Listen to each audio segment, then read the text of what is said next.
Remue ménage. Remue ménage.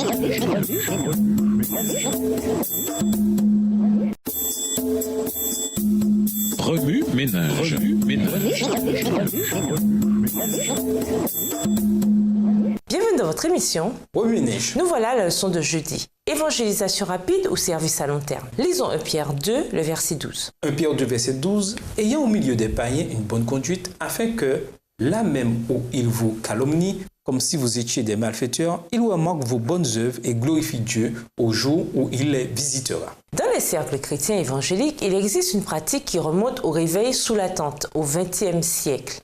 On distribue des tracts, puis on donne une campagne d'évangélisation pendant quelques semaines. Et enfin, on passe rapidement à la collectivité suivante où l'on répète le processus.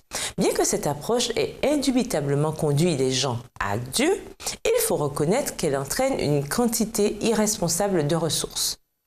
Cette approche semble nourrie par le désir de répandre la bonne nouvelle aussi vite et aussi loin que possible avec le temps que Dieu nous accorde. Mais il manque une chose à cette approche, une compréhension du travail laborieux capable d'entraîner un changement durable. La gestion chrétienne implique la responsabilité.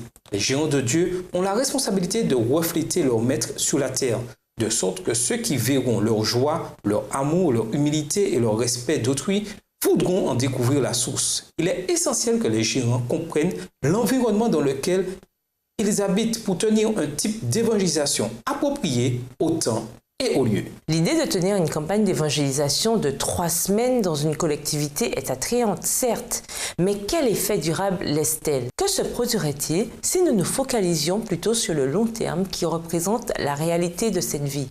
Une évangélisation rapide est pratique, mais elle peut mener à long terme au chaos et à la destruction en raison de manque de temps et de lieu. Une brochure donnée aux non-chrétiens du voisinage peut vite se retrouver au fond d'une corbeille à papier. Mais l'engagement d'un gérant à servir ce même voisinage peut constituer l'image de Dieu dont les réticents sont en quête. La génération actuelle a un désir de satisfaction instantanée. Bien que l'évangélisation rapide donne parfois des résultats, la réalité est que la gestion de la parole de Dieu par la propagation de l'évangile est souvent un long processus où les gens demandent une relation avant toute autre chose. Les bons gérants, les gérants de Dieu, doivent prouver qu'il vaut la peine d'en découvrir davantage sur la personne qu'ils reflètent. Les plus grands missionnaires de notre temps ont compris ceci. Nous pouvons bénéficier de leur exemple. Finalement, les gérants doivent être diligents, sachant que les yeux de ceux qui les entourent sont sur eux et savoir tenir compte, en définitive, du temps et du lieu.